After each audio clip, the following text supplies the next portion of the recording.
Coming up on Special Report, election interference by a foreign adversary. New information released on Iranian hackers sending stolen Trump campaign information to the Biden campaign. Constitutional attorney Don Brown joins us to discuss. And coming up, how a Silicon Valley tech entrepreneur went from raising millions for Obama to fighting back against the woke school board. She's live breaking down why she thinks the future is red. And another Democrat has left the party to join the Republicans. Sean Thierry joins us to discuss why it was important for her to make this change. All of that, guys, there's so much more coming up right now on Special Report.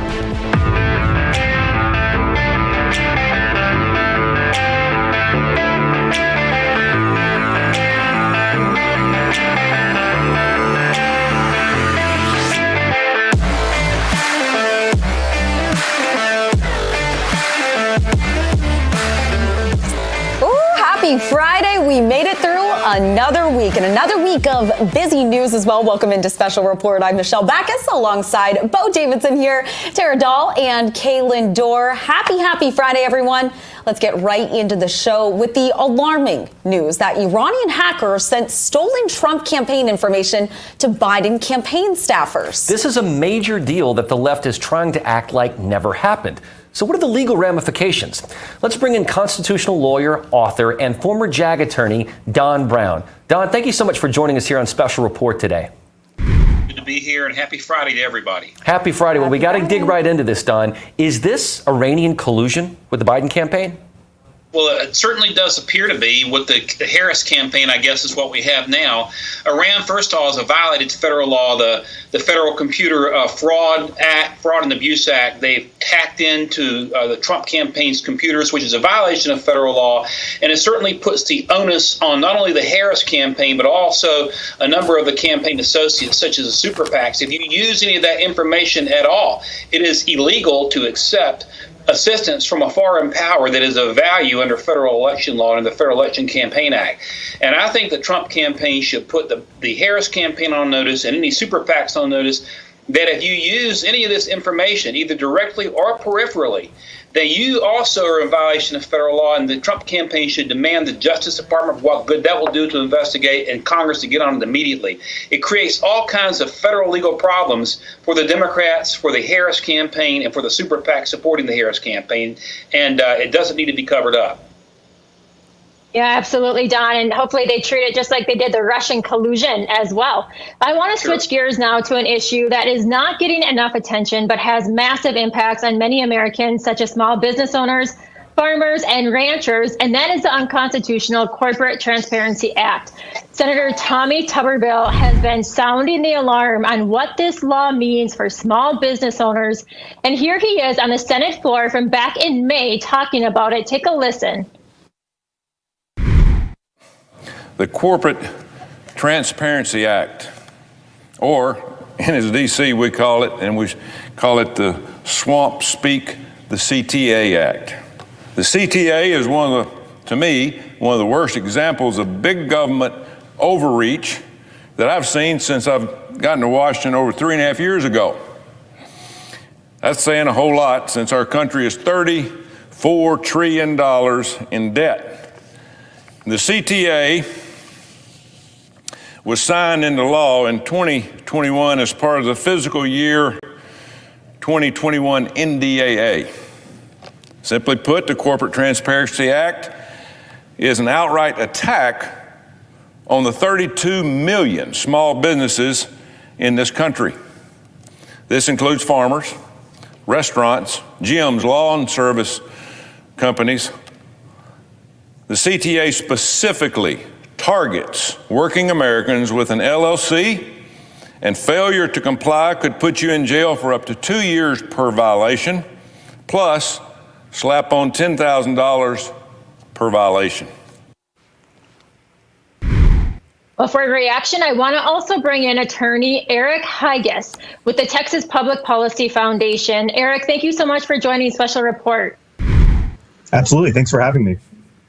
I want to start with you first and get your reaction, as most Americans are not aware of this law, but like you heard the senator say, this is impacting 32 million businesses.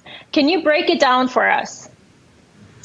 Right. So the Corporate Transparency Act was passed as part of a 1,500-page bill. It was tucked in, and what it requires is for entities that are created under state law, think corporations, LLCs, or just entities that are formed to hold property, it requires them to divulge sensitive personal information to the federal government.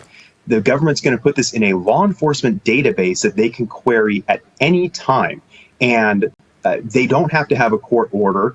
The law allows foreign governments to request this information without a court order, and it can be used by law enforcement, by national security agencies, and intelligence agencies for whatever purposes they deem necessary. That's wild. I didn't know that about the foreign governments. That's insane. The CTA, we've talked about this, it actually requires them, individuals, to disclose this personal data to the Treasury Department's Financial Crimes Enforcement Network. I want to cover here real quick, play a clip of what Senator Tuberville had to say about that as well. Why does the federal government need this information in the first place? Well, the goal of the CTA was to crack down on shell companies used to commit crimes. That's what this was meant for. But the reality is, criminals, they're not going to file with CINFIN. That's not going to happen. Criminals don't go by the law. Instead, the law will be used to go after hardworking Americans. In recent years, we have lost over 150,000 farmers in this country. You heard that right. Just in the last few years, 150,000 farmers have gone out of business.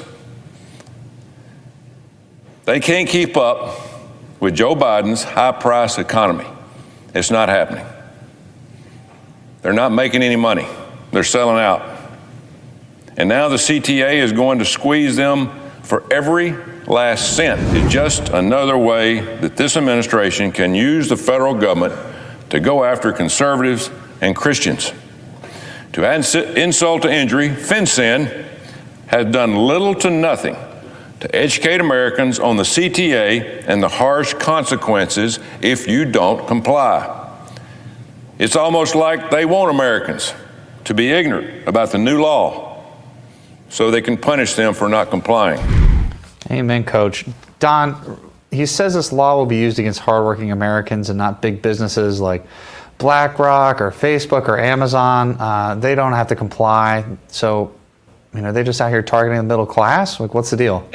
That's right. If you got an LLC or a C Corp or an S Corp with 20 employees or less, this law was passed during the last couple of weeks of the Trump administration. The president vetoed it.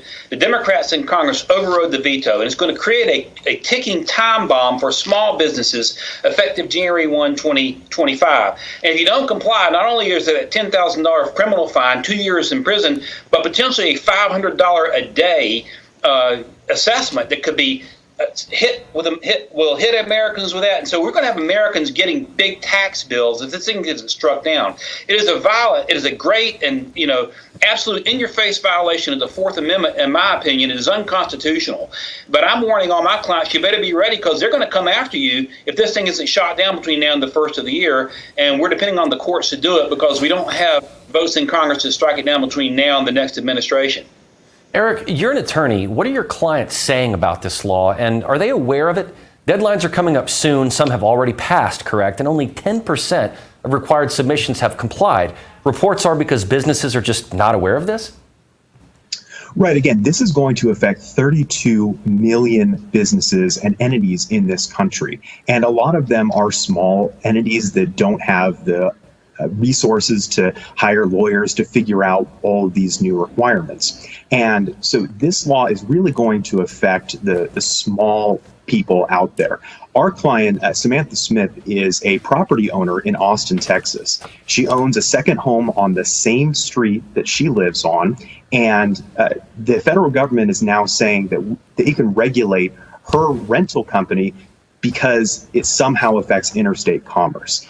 Don mentioned some of the other constitutional concerns around the Fourth Amendment, and those are serious concerns. We're bringing a challenge under the Commerce Clause. Again, we have a government of limited enumerated powers, and the enumerated power that the federal government is relying on is the Commerce Clause. But if the federal government's theory of this case is right, they can regulate any activity any activity, even though it goes on the same street in Austin, Texas, it's a entity that was formed under Texas law, yet the federal government says that they have the power to regulate our client's business because it was a entity formed under state law. Well, John, is this a state-by-state law, and will it need to be challenged legally in every state? There's a lot of lawsuits right now against this. Well, corporations and LLCs are supposed to be a product of state law. There's not supposed to be federal registration. There's not supposed to be overreach by the federal government. Kudos to Eric for attacking this thing on the Commerce Clause. But I would expect, because Eric's bringing a federal claim, there will be other federal claims brought. But if you've got a business you can afford to attack it, you should attack it. The problem is, as Eric pointed out earlier, that small businesses can't afford to do that. We have mom and pop businesses set up, and it's going to be a surprise to thousands and thousands of businesses and Americans who are getting punitive tax bills. But it will ultimately, I think, probably work its way up into the federal circuits and maybe even to SCOTUS before it's over with, and hopefully it's going to get shot down. Yeah, let's really hope so. Gentlemen, thank you both so much for being here and providing such great insight.